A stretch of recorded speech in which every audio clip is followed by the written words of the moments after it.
unable to upload thumbnail greetings. Hopefully, don't mind if there's not a thumbnail uploaded right now. We are doing a mid month of January 2023 beautiful ceremony, service, ceremonial magic, consciously creating, using our intentions to focus energy for the good of ourselves and the world, for remembering our connectedness and using our power, our imagination, our creative energy to bring into existence a more beautiful, just world, and let it be done inside of me as it is without. Let it be done on earth as it is in heaven. Hallelujah. Hallelujah. Ooh, we are cleaning out any old negative energy. Oh, whoosha. Ain't nobody got time for no bad juju. Oh, it is good. And it is pleasant that we are here. Capricorn season teaches us patience. When I do tarot cards, I pull up patience. And sometimes you get readings where you'll have a message that will be like, patience, but act, like, make haste. You're like, well, those seemingly contradict. But for every time there's a season. Now, what, pray tell, might be the meaning, the reason behind this season? I'm looking right now I'm doing this outside, it's so beautiful, because I'm in Florida. Sorry for the rest of y'all. The sun is low on the southern horizon. It doesn't get that high in the sky, but it's traversing to the south to its lowest part, has already been conquered. Victory has been achieved, my friends. So now that energy coming from the sun is one of a rising up energy, but it's still below the equator, so it's not quite the resurrection out of death yet. We're still in the world of death right now, my friends. Leela, good morning. Welcome to our Aquarian service. It is good that you are here. We are we're releasing, and we're bringing in that clear light that we might be able to be bearers of it as we go into this next week and the second half of Capricorn season. In Capricorn season, it's known as the trials, the three temptations on the Mount of Capricorn that Jesus had to interact with Satan, Saturn. And he says, "Get behind me, Saturn," who is the restrictor, the adversary. But it also gives us a force of tension. The sacred accuser. And when we get through Capricorn season, through perseverance, through faith, through keeping that light, that fire, that inspiration that we received perhaps in the previous season of Sagittarius, the fire sign that finishes us off fall and sends us into winter. Here we are taking those small little steps to get to the top of the mountain of Aquarius, ultimately where we meet the Sabbath bride in the seventh heaven ruled by Saturn. But at first, it's the accuser, the adversary. And then the adversary, Saturn, in Aquarius turns into the advocate, soter, Saturn. Soteriology is a study of salvation. There was Greek pharaohs who went by the name Soter. I think there's a title for Osiris Soter, the savior. You see Osiris Orion in the night sky right now. It's so beautiful. Tracking behind him the two Marys, Mary the mother and Mary the bride.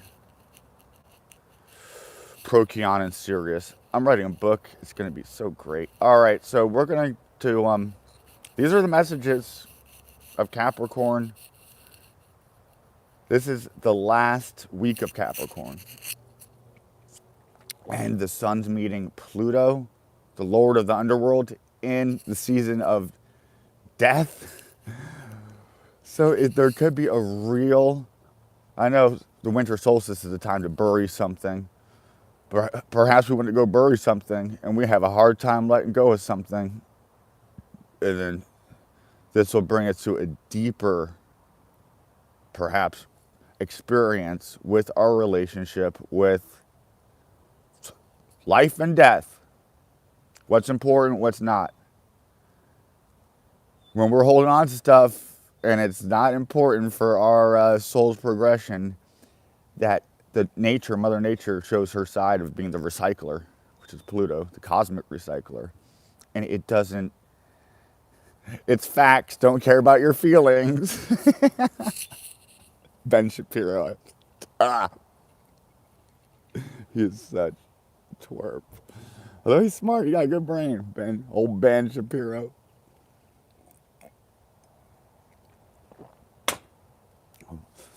Who believes in the Noahide laws. All 7 of them. 7 is the number of order. We're in 2023. It is the number 7. 23 is an enigmatic number. Look it up. There's only 22 letters in the Hebrew alphabet. And 23 is known to be like, it's a messianic type thing. It's like the hidden letter that will only be revealed at some later time in the messianic age, in the 7th ion, the 7th day, the 7th heaven, ruled by Saturn, Aquarius type energy. So let us not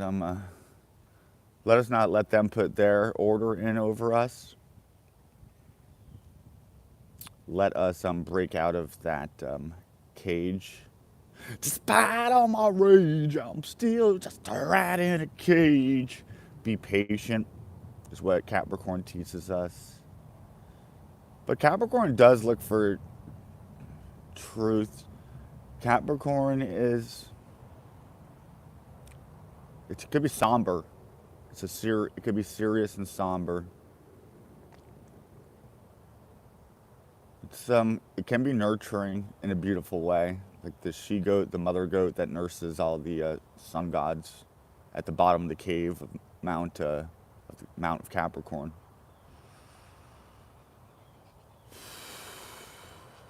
Somebody asks if they don't know their birth time, what an astrologer could try to do, and it's called rectifying a chart.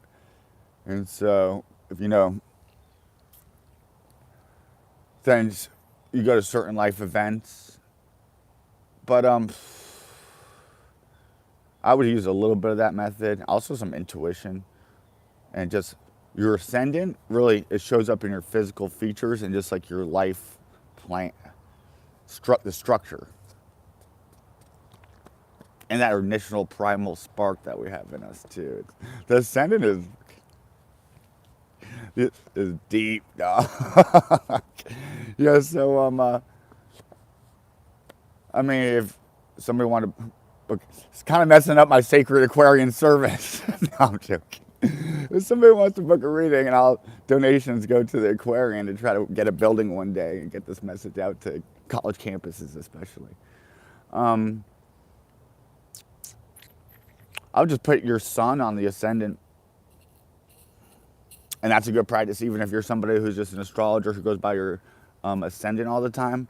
Go ahead and throw your sun on it. I know, and it's very simple. I had an astrology reading by this lady one time who didn't even really, she wasn't like an academic with books of astrology. She, even though I had my birth time, she just went by my sun. And I was like, oh, these planets are in the, behind the sun, these are in front of it. Simplicity sometimes is how we see some deep shit. Oh, that's funny that we would get the Three of Pentacles because this is the card for the last decan of freaking Capricorn. Or it's the end of the third, and then we go to the fourth. The fourth is the Miser. And so right now we're like, this is the card where we're being commissioned to show off our freaking, our craft.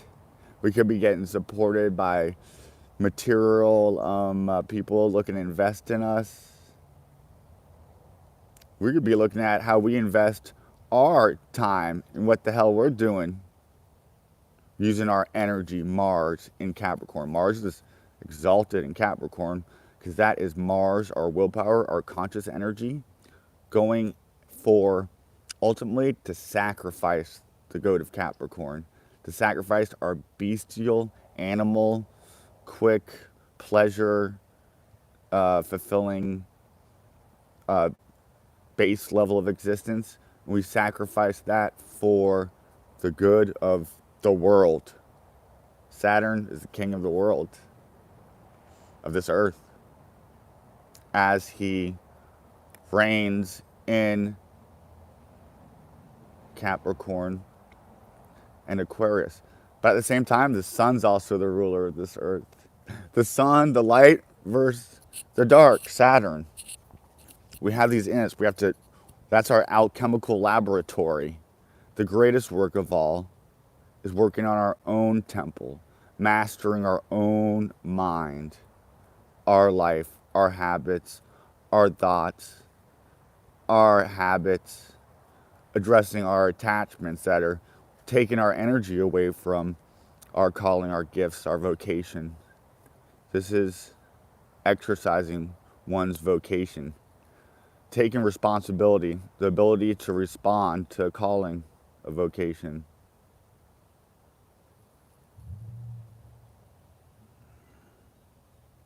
I get so proud. Pride hurts the lion, the Leo. It also relates to Capricorn, because there's Capricorns that they're natural. So even if they don't want to be a boss and they're not bossy like, they just kind of work themselves up.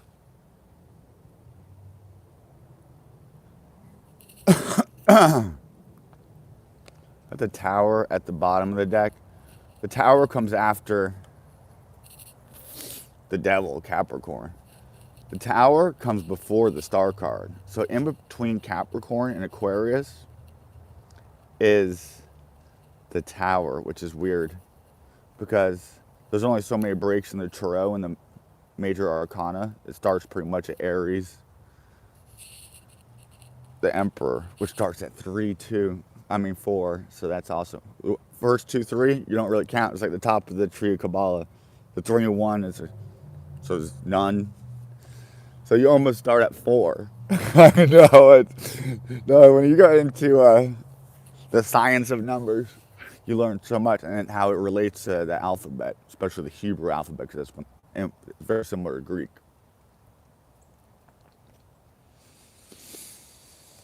Oh, let's talk about 21, the Tower card. I'm sorry, not 21, 16. So 1 to the 6 to the 7.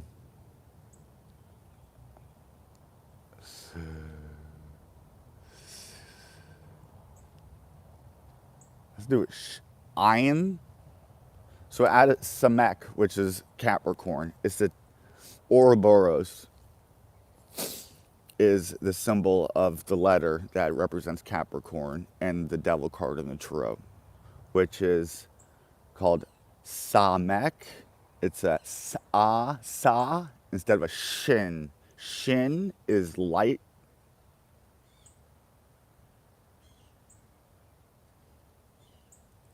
Fire. Sa'a is in Hebrew. Sa. It's like it's a snake, but instead of it being a fiery snake, more of a watery snake eating its own freaking tail, which is the bottom of the winter solstice, is where the tail and the head meet. Damn, I just put that together. I mean, you could come up with two at the solstices and the equinoxes, but really at that bottom point is where, I think in Celtic lore, they hold a ring to symbolize that. And that bottom point at that winter solstice is when you stick something into earth that you want to get done. This should be reality check time for lots of us. It's like when you make a New Year's resolution and then you're like, what the fuck? I can't keep it. Why can't I keep it? This is, Capricorn wants to show, it's the show me sign kind of. It's like, let me see it. Okay. I'll believe it when I see it. Okay, you say you're going to be, I appreciate your gusto. Now you're going to show up every day and put in the work. No matter how difficult. Oh, you ever see mountain goats on the side of a mountain? What the fuck? But they also do have a certain capriciousness about them, the Capricorn. They have like a kid is a baby goat. Which is also kind of fucked up how we call our own children kids.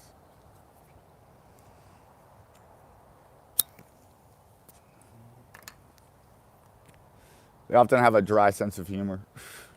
They can be a little bit melancholic. Cancer is the opposite of Capricorn. So Capricorns and Cancers, they both kind of have this exterior shell sometimes, where they dealing with the emotional realm, ruled by the moon. So and then Saturn rules Capricorn, the opposite, and there's an example of the Saturn moon matrix. The moon being the closest luminary to us, and Saturn the furthest out. And that makes up the 6-pointed cube.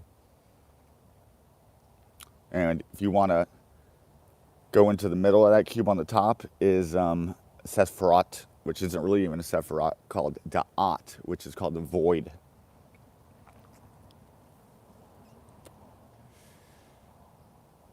Cross the Rubicon. In Masonry, they leave you in a room called a reflection room, and they'll give you some objects to meditate upon, a skull being one of them. And they used to insist in the earlier Masonic lodges to use an actual human skull. At Skull and Bones in Yale, they say they have the skull of Geronimo. It's a little bit fucking barbaric and socially, culturally insensitive. Every head of our CIA has been Skull and Bones since the inception of it, probably. I have some great lighting out here today. Praise. You can never get better lighting than natural lighting. I'm going natural with my lighting today. Well, here's just some esoterica from you. So, the Ouroboros, the snake eating its own tail, which is likened to our ecliptic, our movement, the seasons, and as above, so below, as without, so within our own human system.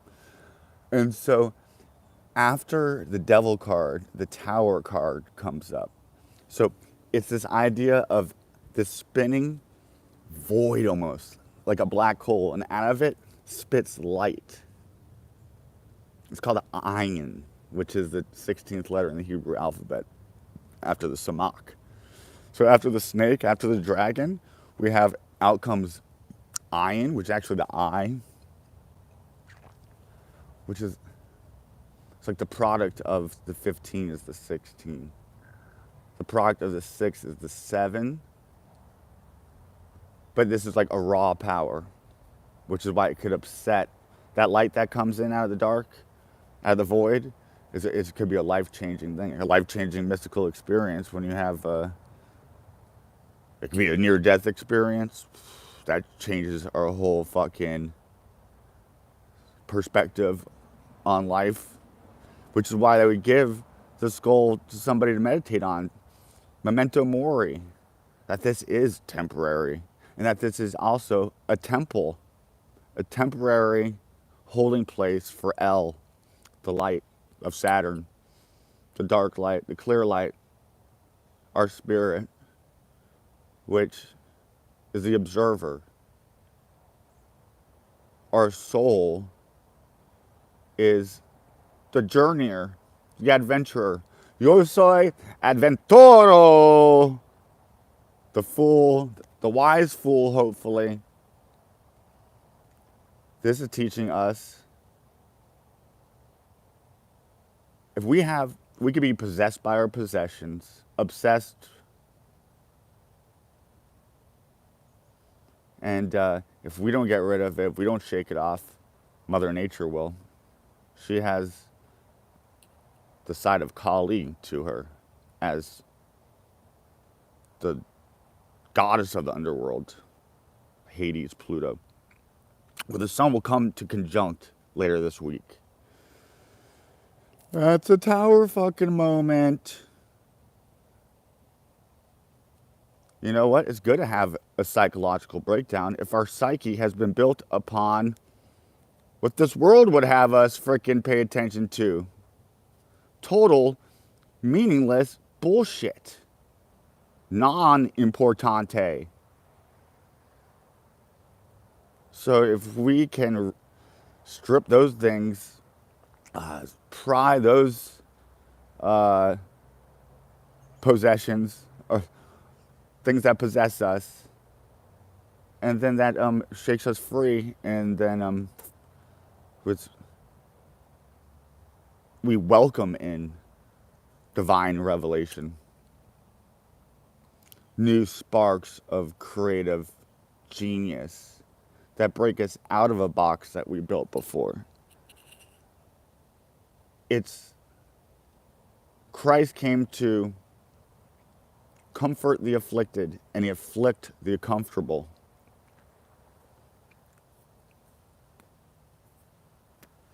It's like going to purgatory and having to burn off our bad habits. That can be painful. It's better to do it here while we have free will. Where there's life, there's hope. We have every breath we take, we shouldn't fill it with poisonous cigarette smoke, perhaps. Capricorn is about walking a walk. I've been making some real strides, I have. Capricorn doesn't want to hear our excuses. You see how the adversary is actually our friend? So these people that are like Satanists or whatnot, if they really understood it, and Christians who are like, oh, Satan, they really understood it. Satan is your friend. Hail Satan, was what I'm saying.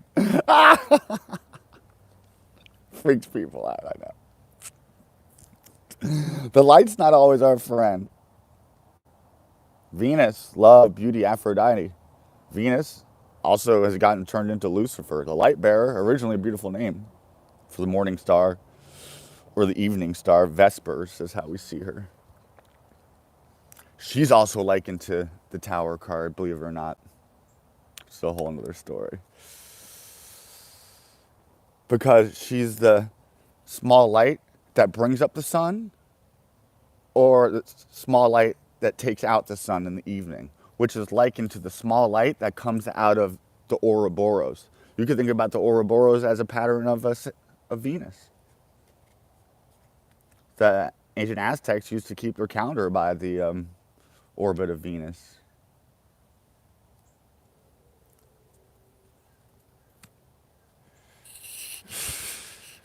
Yeah, Adam hasn't.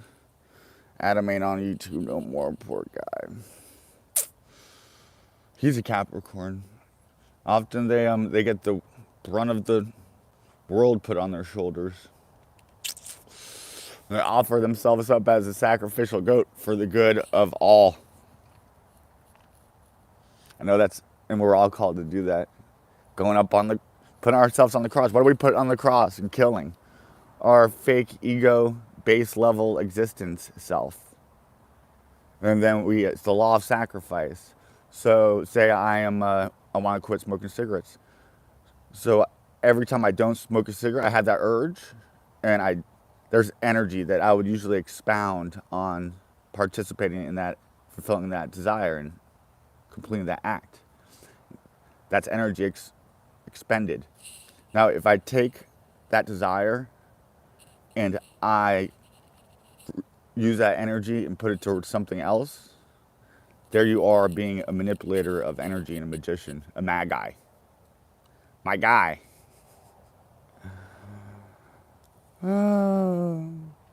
So as we go through these last, it's the time of temptation and trial. Is like that's why you go out to the desert. Saturn's the god of the desert. It's the furthest planet out there, and it's kind of dark and ominous, and it lurks behind. It teaches us that the tortoise wins the race, as opposed to the moon, the hare. Rabbit, rabbit, rabbit. All this astrotheology is painted through metaphysiological energy work. Tantra, pranayama is encoded in all our fairy tales and stuff. How beautiful. Hansel and Gretel have like a woman eating children, trying to get them in an oven. Lots of these stories are pretty fucked up, actually. Pinocchio gave me the freaks. Pinocchio's peen, like our pineal gland, and occhio, or oculus, or eye. And it's about becoming truly human, which is we're just intelligent animals, according to the esoteric teachings. You know, I want to talk about birthdays for a second. So the birthday is our solar return, and that's like a reset. We have once a month our lunar meetup with our sun, and that's an electromagnetic reset. The moon's tied with the woman's menstrual cycle every 28.5 days. And the Saturn cycles every 28.5 years. Just another Saturn moon matrix thing. So when that happens, if you know your birth chart and you know where the moon was when you were born, whenever the moon hits that's a reset. When the sun hits that's your heavenly marriage. When your sun hits it, that's just like a boost to your spirit. Before you get to your birthday, that month leading up to it especially, those 30 days, you're in your 12th house, which is behind the scenes in the sub-unconscious Piscean dreamy realm. That could be depressing and also dreamy and beautiful, but also filled with isolation, psychosis even, when it's not channeled right. So now we have the energy of the sun. It gives us, sometimes it's brighter, sometimes it's going down, sometimes energy is going up. That's just science. So, what does that mean for us? We have energy coming from the sun that is moving up. Capricorn starts us from the bottom. It's initiating, the initiatrix. Capricorn initiates you into the mysteries. They'll make you kiss like a Baphomet thing and not even tell you what it's about. which is grabbing the fire down here in hell, the red root chakra, from Saturn, Satan, who rules in the winter. Grab that fire, our sexual desire, our desire to go and commit this vice and that vice, just feeding our ego. Crucify that, and then we rise this energy. We hold that fire in our spine, in the base of the cauldron is this solar energy. We want to bring it up out of the depths of darkness into the heart of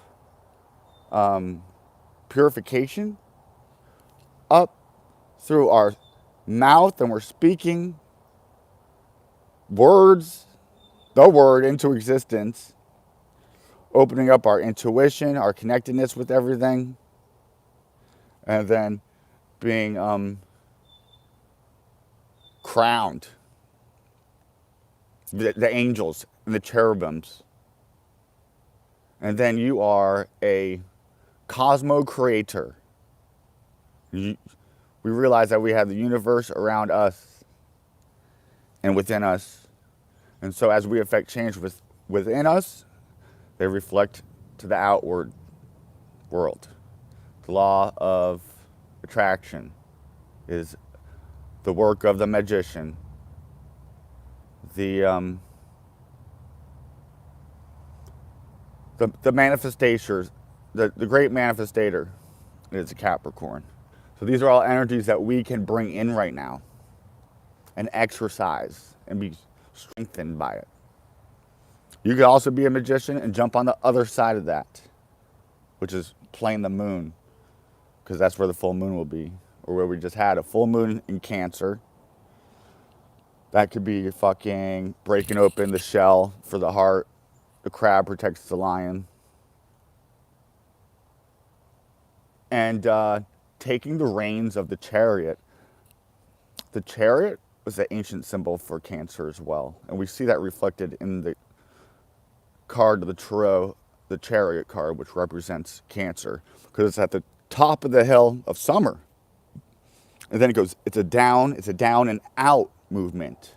So it's going down, out of your house, your kingdom. Cancer is a house, out of the womb, leaving the mother to become another and become one. And that's how we're matriculating up the marriage, the reconcile of opposites, the thesis, the antithesis, and the synthesis. So working up the caduceus, but there's a coming in and a becoming one, and then a going out in a sacred separation. Without that, we wouldn't have evolution, creation. Now, there's some things that we don't want to evolve. So we want to spin those in the direction of devolution. So those vices that are keeping me from expressing my most authentic, pure, clear light, spin that off into the whirlpool, the sinkhole of devolution. The black cube, our mother nature, gives us that. That's why they put the Teflon on, they put a black cube, or they walk around a black cube in Mecca. It's a symbol of the sacred feminine, the moon to Saturn matrix. And it is what it is. Those facts don't care about our feelings. So we could use that instead of getting sucked into it. So that we don't get sucked in whole body, mind, soul, spirit into that dark abyss of regeneration. We let those things off of us. And then what remains, that's what we're evolving. That's what's pure and true and good and beautiful. All right, that will be the end of this reflection. I hope it will serve as some encouragement, motivation, patience. Rome wasn't built in a day. Nothing good comes easy. Nothing easy comes good. Like, yeah, you win the lottery, your life goes to shit. That's kind of a Cancer. I mean, that's a Saturnian, a Capricornian themed message. But so is also the tortoise winning over the hare. It's the mastering sign. It asks us to self-master. That's why it's the initiatrix. And but don't be too hard on yourself too. Tap into the Cancer opposite, which is that maternal, nurturing, loving. The breast. The mother breastfeeding her young is Cancer at the top of the Milky Way. The mother. At the top of the summer, where the sun's at its highest, at the midpoint of summer, you would think that would be like the home of the sun. It's not. It's the home of the moon. When the sun is at its height, glorified, the moon is at home. Let that be a reflection, my friends. And that happens on the axis of the entrance of souls and the exits of gods. Cancer, Capricorn, Capricorn, Cancer. And then the fixed signs on that is the Chi-Rho sign. Sometimes I'll put a P at the top for pater, father and mother. Honor thy mother and father, the divine within. Let us not search for it out. Let us look for it in, and then bring that divinity, manifest the incarnation of Christ into earth through you, you mag eyes.